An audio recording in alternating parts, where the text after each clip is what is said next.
Hello, fellow nerds, and welcome to a new episode of the Serial Critic Podcast.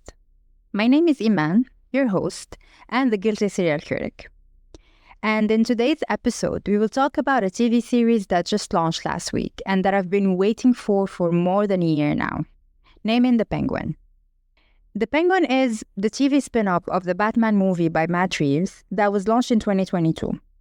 I think that I'm among the very few people I know who thought that the movie was great, and I specifically loved how dark Gotham and Bruce Wayne were portrayed. And when I watched the movie, in addition to the darkness, cinematography, and music, one of the highlights of that movie was the Penguin character that I still think deserved more screen time, in my opinion. So when HBO announced after the movie that they are producing a TV series with that version of the Penguin, the hype started to build up since then. So The Penguin is, as we said, a limited series by HBO, and I think by now we all agree that HBO is a staple of quality. It's produced by Matt Reeves, again, the same director of the Batman movie, who's, in my opinion, one of the most underrated directors out there. Within the main role, an unrecognizable Colin Farrell, honestly, who also played the same role in the Batman, and Crystal Milioti as Sophia Falcone. We definitely have to talk about her later. The story basically takes place right after what happened at the end of the Batman movie and shows us Cobblepot, or the Penguin, looking over Gotham City that is ruined by the flood, the looting, poverty, and thinking basically about what are his next steps after Carmine Falcone is dead. So the first episode aired on September 20th in MENA on OSN and OSN+, and I was lucky enough to get an invitation to attend the MENA premiere in Dubai a day before, and I can tell you already that I loved that first episode. Before I start talking about all the things I loved, let's set something straight. From the first episode, it doesn't look like this will be a superhero story, so I think it will be rather a crime mob drama, which I sort of like. So if you're expecting a CW kind of DC show, that's not what we will get, I think. But we'll see.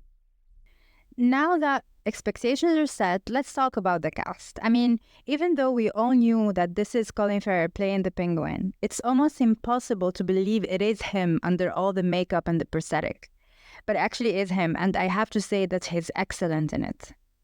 He plays this mid-level mobster who has always been made fun of and underestimated by everyone, and when the opportunity of Carmine Falcone dying presents itself, he wants to step up and prove that he can be the boss. And one of Oswald's greatest strengths is his ability to basically be a chameleon based on whoever he's dealing with. He can be anything to anyone if it will help his interests.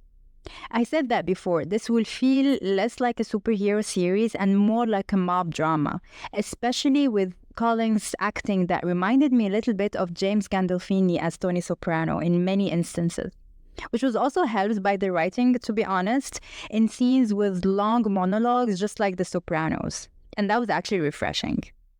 So alongside Colin Farrell, we have Crystal Milioti, or sitcom OGs might recognize her as the disappointing mother in How I Met Your Mother. I haven't seen her in anything else since then, so I didn't really know what to expect, and it was such a great surprise to watch her.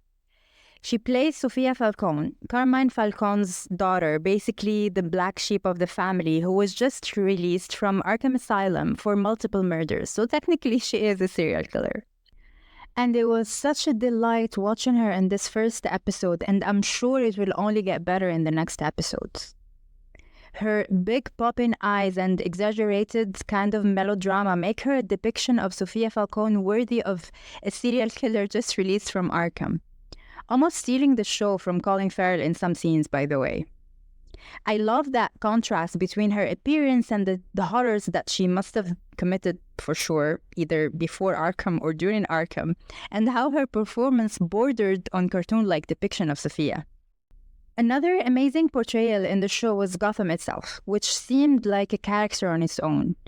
I love the darkness and the chaos that was shown in Gotham, how the poor neighborhoods were portrayed in the aftermath of the Batman, how most of Gotham scenes were night scenes to add to this darkness. And this portrayal of Gotham perfectly fit with the Matt Reeves atmosphere that was introduced in the Batman movie already. The only thing that was a bit odd to me was the day portrayal of the city. I get that there is, or there might be, like a purpose to show the contrast between day and night, darkness and light, poor and rich, etc. But the daylight scenes were pretty odd and did not really convey that same chaos and darkness as much as the night scenes. When you look at the writing, it's very Scarface soprano-like, with, like I said, long monologues, family mob drama rhetoric, dark at times with some funny notes here and there. I mean, it works. Nothing exceptionally amazing or exceptionally bad. It can get pretty repetitive in some areas, and some of the action beats don't really land perfectly, but it still works in context, so nothing really bad. So far, the story seems to build up quite nicely, setting this foundation to the next 7 episodes, so we'll see how it goes. Another element, actually, that I really enjoyed in this first episode is the music and the soundtrack.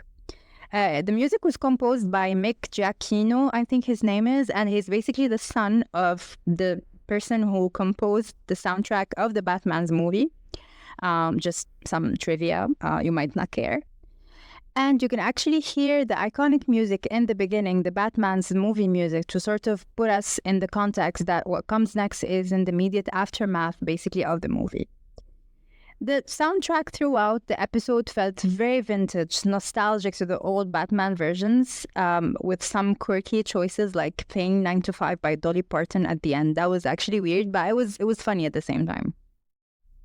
So to sort of conclude this quick review, I really enjoyed this first episode. Good storyline and narrative, great promising characters and acting. I think this show will feel like a long mob movie with really strong characters, in my opinion. Let's see. I also don't think that you need to be a superhero or DC fan to enjoy it, honestly. If you like a good mafia movie or good mafia TV series, I think you will love it. I won't do an episode-by-episode review, though, but I might do a follow-up review after I watch all 8 episodes. It will air every Sunday night on Max, every Monday on OSN, OSN Plus in MENA. Let me know if you watched the first episode of The Penguin and what you think in the comments section on YouTube and on Instagram. And I will see you in the next episode with a new review on The Serial Critic.